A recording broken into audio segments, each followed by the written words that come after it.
நடைபெறுகின்ற சட்டமன்ற தேர்தலில் அனைத்திந்திய அண்ணா திராவிட முன்னேற்ற கழகத்தின் தலைமையிலான வெற்றி கூட்டணி, தேசிய ஜனநாயக கூட்டணி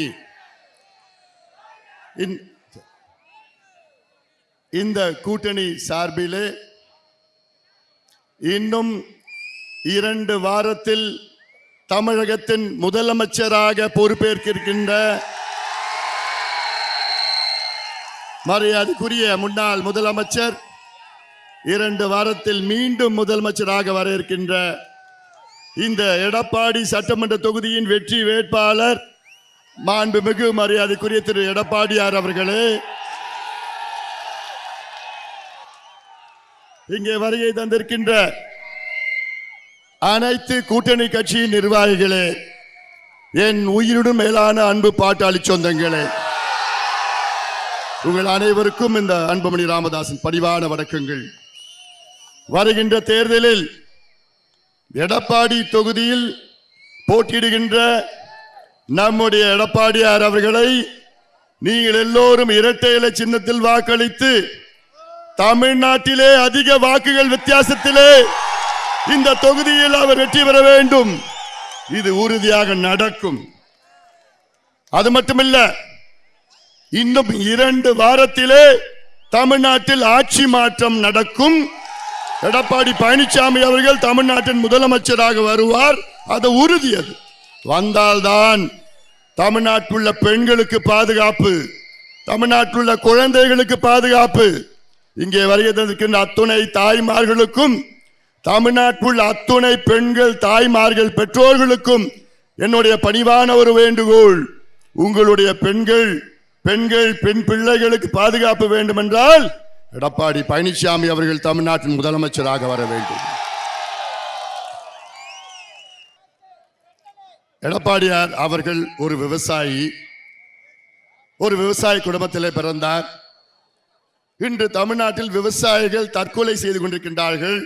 3280 விவசாயிகள், தினம் 2 விவசாயிகள் தற்கொலை செஞ்சிட்டு இருக்காங்க. தினம் விவசாயத்திற்கும் ஸ்டாலின் அவர்களுக்கும் ஏதாவது சம்பந்தம் இருக்கா? எதுவும் கிடையாது. ஸ்டாலின் அவர்கள் அவருடைய தொடக்க தேர்தல் பிரச்சாரத்தில் தமிழ்நாட்டில் அவர் செய்ததை வைத்து வாக்கு கேட்டார், எடுபடல. ஏன்னா எதுவும் செய்யல. பிறகு பிஜேபி வந்துரும் ஒரு பொய்யை சொல்லி வாக்கு கேட்டார், அதுவும் எடுபடல. அதன் பிறகு எடப்பாடியார் அவர்களையும் என்னையும் தனிநபர் விமர்சனம் செய்து கொச்சையா மோசமான வார்த்தைகளை கேட்ட ஸ்டாலின் அவர்கள் இப்ப அதுவும் எடுபடல. இப்ப ஸ்டாலின் அவர்கள் எந்த அளவுக்கு இறங்கிட்டார் தெரியுமா? நான் ஆட்சிக்கு வந்தா 8000 ரூபாய் கூப்பனை தரேன். அதாவது இவ்வளோ தரங்கட்ட ஒரு தேர்தல் பிரச்சாரம். இதெல்லாம் நீங்கள் சிந்திக்க வேண்டும் தமிழக மக்களே. நம்முடைய எடப்பாடியார் அவர்கள் ஒரு விவசாயி. இந்த மாவட்டம் மட்டுமல்ல, தமிழ்நாட்டில் உள்ள விவசாய திட்டங்களை நிச்சயமாக நீர் திட்டங்களை கொண்டு வருவார். இன்னொன்னு நான் சொல்றேன், தமிழ்நாட்டில் கடந்த 5 ஆண்டு காலத்தில் ஒரே ஒரு நீர் திட்டம் கூட ஸ்டாலின் அவர்கள் கொண்டு வரவில்லை. எடப்பாடி பழனிசாமி அவர்கள் கடந்த ஆட்சி காலத்தில் சேலம் மேட்டூர் உபரிநீர் திட்டம், அத்திக்கடவு அவிநாசி திட்டம், காவேரி குண்டார் திட்டம், எண்ணெய்கோல் புதூர் தும்பலி திட்டம், இப்படி எத்தனையோ திட்டங்களை கொண்டு வந்தார். ஸ்டாலின் அவர்கள் கடந்த ஆட்சி காலத்தில் ஒரு மருத்துவ கல்லூரி கூட தொடங்கல தமிழ்நாட்டில். ஆனால் எடப்பாடி பழனிசாமி அவர்கள் கடந்த ஆட்சி காலத்தில் 11 மருத்துவ கல்லூரிகளை தமிழ்நாட்டுக்கு கொண்டு வந்தார். கடந்த 5 ஆண்டு காலத்தில் ஸ்டாலின் அவர்கள் ஒரு எம்பிபிஎஸ் திட்டத்தை கூட புதுசா உருவாக்கல. ஒரு மின்சார திட்டம் கூட ஸ்டாலின் அவர்கள் கடந்த 5 ஆண்டு காலத்தில் கொண்டு வரல. ஒரு பள்ளிக்கூடத்தை கூட புதுசா தொடங்கல ஸ்டாலின் அவர்கள். ஆனால் எடப்பாடியார் அவர்கள் கடந்த ஆட்சி காலத்தில் கிட்டத்தட்ட 3000 பள்ளிக்கூடங்களை தொடங்கினார், 280 கல்லூரிகளை தொடங்கினார். ஆக இதையெல்லாம் ஸ்டாலின் அவர்கள் சொன்னார், நாங்கள் ஆட்சிக்கு வந்தா 100 நாள் திட்டத்தை 150 நாளா உயர்த்துவோம் சொன்னார். எவ்வளவு நாள் நடக்குது? இன்னைக்கு 12 நாள் கிடைச்சிருக்கு. 12 நாள். அதனால தான் நான் சொல்றேன், ஒரு விவசாயிய தமிழ்நாட்டின் முதலமைச்சராக நீங்கள் ஆக்க வேண்டும். எடப்பாடியார் அவர்கள் இன்னும் 2 வாரம், மே மாசம் 4ஆம் தேதி ரிசல்ட், மே மாசம் 5ஆம் தேதி பதவி ஏற்கிறார், முதலமைச்சராக பதவி ஏற்க போறார். இன்னும் 2 வாரம் தான் பதவியேற்று விவசாயிகளுக்கு நான் நெல் ஒரு குவிண்டாலுக்கு 3500 ரூபாய் கொடுப்பேன்னு சொல்லிட்டு இருக்கிறார். இப்ப ஸ்டாலின் சொல்றாரு, நெல்லு நாங்க ஒரு குவிண்டாலுக்கு 2500 ரூபாய் கொடுக்கிறோம் ஸ்டாலின் சொல்றார். அவர் கொடுக்கலாமா? 2500 ரூபாயில மத்திய அரசு, மோடி அரசு 2369 ரூபாய் மத்திய அரசு கொடுக்குது. ஸ்டாலின் அவர்கள் வெறும் 131 ரூபாய் தான் ஊக்கத்தொகை கொடுத்துட்டு இருக்கிறார். அதெல்லாம் நீங்கள் சிந்திங்கள். ஒரே குடும்பம் தான், ஒரே குடும்பம் தான் திமுக குடும்பம், ஒரே குடும்பம் தான். இன்னொன்னு நான் சொல்றேன், இங்க வந்திருக்கின்ற என் பாட்டாளி சொந்தங்களுக்கு நான் சொல்றேன்,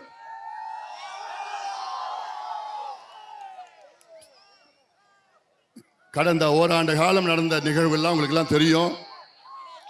இந்த நிகழ்வுக்கு காரணம் ஸ்டாலின் அவர்களும் அவருடைய மருமகன், அவர் குடும்பம் தான் காரணம். இது ஒவ்வொரு பாட்டாளி சொந்தமும் இது ஞாபகம் வச்சுக்கணும். ஏன்னா இதெல்லாம் அவ்வளோ ஏதோ நம்மளை பலவீனப்படுத்தணும், பிரச்சனை உருவாக்கணும், இந்த கூட்டணிக்கு பலவீனப்படுத்தணும் அந்த எண்ணத்துல தான். எதுவும் எடுபட போறது கிடையாது. உறுதியா நம் கூட்டணி தமிழ்நாட்டில் மிகப்பெரிய வெற்றியை பெற இருக்கிறது.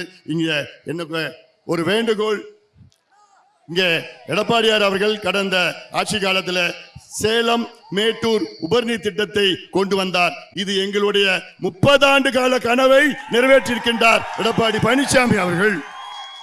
அதே போன்று அடுத்த வருகின்ற அவர் ஆட்சி கால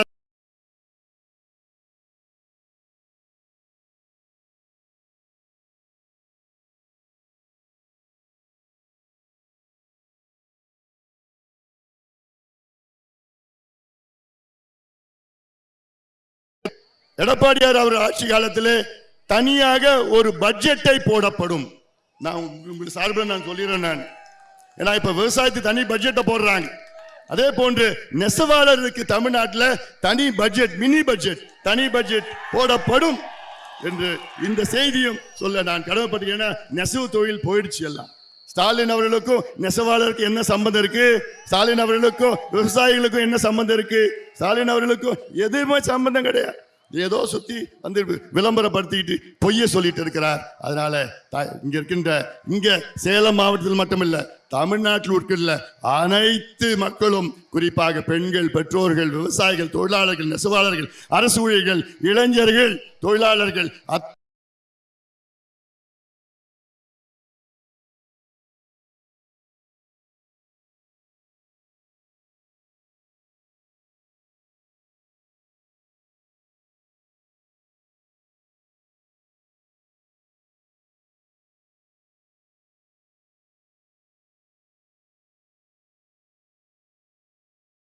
கொண்டு நம் பிள்ளைகளை, நம் பேர பிள்ளைகளை கெடுத்துக்கொண்டு நாசமாகி கொண்டிருக்கின்ற இந்த சூழ்ச்சியான, இந்த மோசடியான திமுகவை, திமுக ஆட்சியை விரட்டி அடியுங்கள், விரட்டி அடியுங்கள். இப்போ ஒன்னே ஒன்று நம்பி இருக்கிறாங்க திமுகவில்.